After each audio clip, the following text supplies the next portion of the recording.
যদি আপনাকে কেউ জিজ্ঞেস করে কেমন আছেন, আপনি হাসি মুখে উত্তর দেন ভালো আছি। কারণ এটাই নিয়ম, এটাই সামাজিক স্মার্টনেস। কিন্তু ভাবুন তো, যদি একদিন আপনার ভেতরের মানুষটা সত্যি কথা বলতে চায়, যদি সে বলে আমি ভালো নেই, তখন কি হয়? খুব সম্ভবত আপনার কথা কেউ বিশ্বাস করবে না। হয়তো আপনাকে শুনতে হবে, আরে কি হয়েছে আবার, এত ভাবছো কেন, তোমার জীবনে তো সব ঠিকই আছে। আপনার বলা সেই দুর্বলতা বা কষ্ট স্রেফ একটা অজুহাত বা বাড়াবাড়ি বলে উড়িয়ে দেওয়া হয়। আর এই জায়গাটাতে আমরা ভুল করি। আমরা ভুলে যাই সব কষ্ট বাইরে থেকে দেখা যায় না। ভেতরে ভেতরে একজন মানুষ কতটা লড়ছে সেটা তার হাসি দেখে বোঝার উপায় নেই।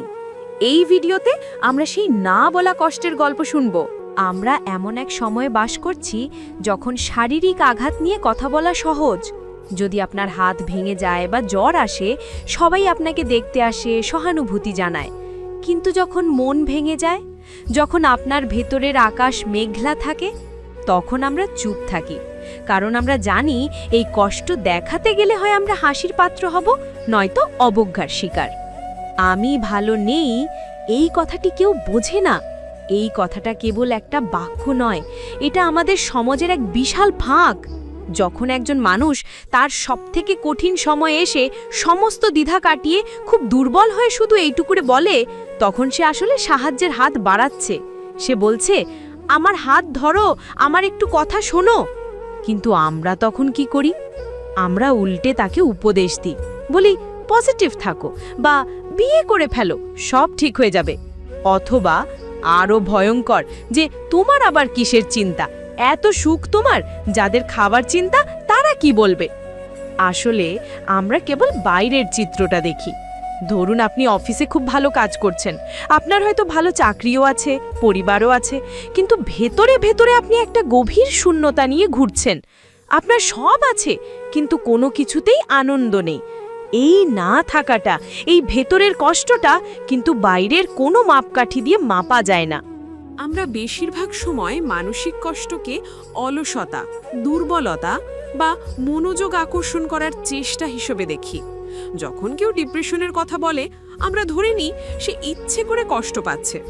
এটা কিন্তু একটা মারাত্মক ভুল।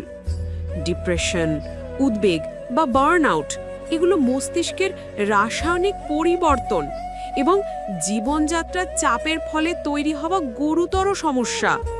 আপনি কাউকে যেমন বলতে পারেন না যে ইচ্ছে করলেই জ্বর কমিয়ে দাও, ঠিক তেমনি আপনি কাউকে বলতে পারেন না যে ইচ্ছে করলেই ডিপ্রেশন কাটিয়ে ওঠো। আমাদের সমাজ মানসিক স্বাস্থ্য নিয়ে কথা বলতে ভয় পায়। কেন? কারণ আমরা মনে করি মানসিক সমস্যা মানে পাগলামি। এই ভয়ের কারণে যারা সত্যিই কষ্ট পাচ্ছে তারা মুখ খুলতে পারে না। তারা জানে মুখ খুললেই তাদের বিচার করা হবে, তারা জানে মুখ খুললেই তাদের শুনতে হবে আমি ভালো নেই। এই কথাটি কেউ বোঝে না। আজকাল সামাজিক যোগাযোগ মাধ্যমে আমরা সবাই একটা নিখুঁত জীবন বা পারফেক্ট লাইফ দেখানোর দৌড়ে আছি। সবার ছবিতে হাসি, বেড়াতে যাওয়া, দারুণ খাওয়া দাওয়া। পর্দার ওপারে কি হচ্ছে কেউ জানে না। এই চাপটা এত বেশি যে যখন আমরা আসলে ভালো থাকি না, তখন সেটাও গোপন করতে হয়। কারণ যদি কেউ দেখে যে আমার জীবনে কি হচ্ছে এখন দেখুন, বা আমার জীবনের সেরা মুহূর্তগুলোর উল্টোটা ঘটছে, তবে মানুষ হয়তো দূরে সরে যাবে। সবচেয়ে বেশি কষ্ট লাগে তখন যখন সবথেকে কাছের মানুষ, যেমন পরিবার বা বন্ধুরাও আপনার কষ্টকে গুরুত্ব দেয় না। আপনি হয়তো ভাবছেন, আমার জীবনের গল্প বা আমার কষ্টের কথা যদি এদের না বলি, তবে আর কাকে বলবো?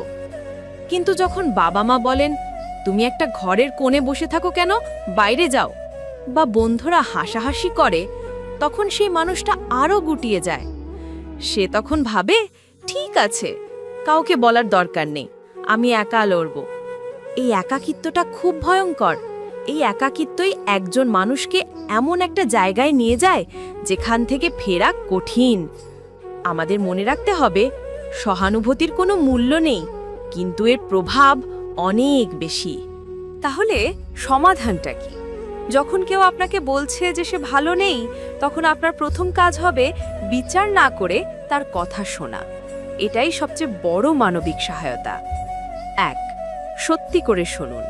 যখন কেউ বলছে আমি ভালো নেই, তখন তাকে থামিয়ে দেবেন না। উপদেশ দেওয়া বন্ধ করুন। তাকে জিজ্ঞেস করুন, তুমি কি এটা নিয়ে আরও কিছু বলতে চাও, বা আমি তোমার জন্য কি করতে পারি? এই সামান্য দুটো বাক্য তার কাছে পৃথিবীতে সবথেকে বড় ওষুধ হতে পারে। 2. ছোট ছোট পরিবর্তনের দিকে লক্ষ্য রাখুন। কোনো মানুষ যখন হঠাৎ করে তার স্বাভাবিক কাজ বন্ধ করে দেয়, খাওয়া কমিয়ে দেয়, ঘুমানো বাড়িয়ে দেয়, বা পছন্দের জিনিসগুলো থেকে আগ্রহ হারিয়ে ফেলে, তখন বুঝতে হবে কিছু একটা হয়েছে। এই পরিবর্তনগুলো নজরে আনা এবং ভালোবাসা দিয়ে তাকে সমর্থন করাটা খুব জরুরি। 3. মানসিক স্বাস্থ্যকে গুরুত্ব দিন। শারীরিক স্বাস্থ্য যেমন জরুরি, মানসিক স্বাস্থ্য ঠিক ততটাই জরুরি।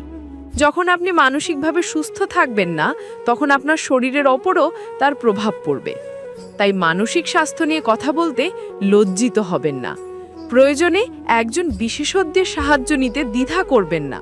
এটা দুর্বলতা নয়, এটা সাহসিকতা। 4. নিরাপদ স্থান তৈরি করুন। আমরা সবাই মিলে এমন একটা পরিবেশ তৈরি করতে পারি যেখানে কেউ তার মনের কথা বলতে ভয় পাবে না। একটা নিরাপদ স্থান যেখানে দুর্বল হওয়াটা স্বাভাবিক বলে মনে করা হবে, যেখানে কেউ তার ভেতরের কষ্ট নিয়ে কথা বললে তাকে নাটক করছে বলে উড়িয়ে দেওয়া হবে না। মনে রাখবেন, প্রত্যেকটি মানুষের জীবন তার কাছে স্বতন্ত্র। আপনার কাছে যা সামান্য সমস্যা, অন্য একজনের কাছে তা পাহাড় সম হতে পারে। আমি ভালো নেই এই কথাটা যখন কেউ বলে, তখন সে আপনার কাছে তার ভেতরের কষ্টের সামান্যতম অংশটুকু প্রকাশ করে। সেই অংশটুকুকে সম্মান জানানো আমাদের সবার দায়িত্ব। আমরা যদি এই দায়িত্ব নিতে পারি, তবেই আমাদের সমাজ আরও সহনশীল, আরও মানবিক হয়ে উঠবে। আর এভাবেই আমরা সেই শূন্যতা পূরণ করতে পারি যেখানে আমি ভালো নেই এই কথাটি কেউ বোঝে না। আমি আশা করি আজকের এই আলোচনা আপনার ভেতরে একটা ভাবনা তৈরি করেছে। যদি আজকের এই স্ক্রিপ্টের কোনো একটি কথা আপনার মনে হয় যে খুব দরকারি, তবে মনে রাখবেন আপনি একা নন। অনেক মানুষ এই একই কষ্ট নিয়ে লড়ছে, আর এই লড়াইয়ে আমরা একে অপরের পাশে থাকতে পারি। যদি আপনার মনে হয় এই আলোচনাটি অন্যদেরও শোনা দরকার, যদি আপনি চান যে মানসিক স্বাস্থ্য নিয়ে আমাদের সমাজে আরও বেশি আলোচনা হোক, তবে একটি কাজ করুন। ভিডিওটি ভালো লাগলে লাইক করতে ভুলবেন না। আপনার একটি লাইক অনেক মানুষের কাছে এই ভিডিওটি পৌঁছে দিতে সাহায্য করবে। আর যদি আপনি ভবিষ্যতে এই ধরনের গুরুত্বপূর্ণ এবং মানবিক আলোচনা শুনতে চান, তবে এখনই চ্যানেলটিকে সাবস্ক্রাইব করে পাশে থাকা ঘন্টা বাটনটি টিপে দিন। কারণ আপনারাই আমার শক্তি, আপনারাই এই কমিউনিটি। দেখা হবে পরের ভিডিওতে। ততক্ষণ পর্যন্ত নিজের যত্ন নিন এবং ভালোবাসুন। ধন্যবাদ।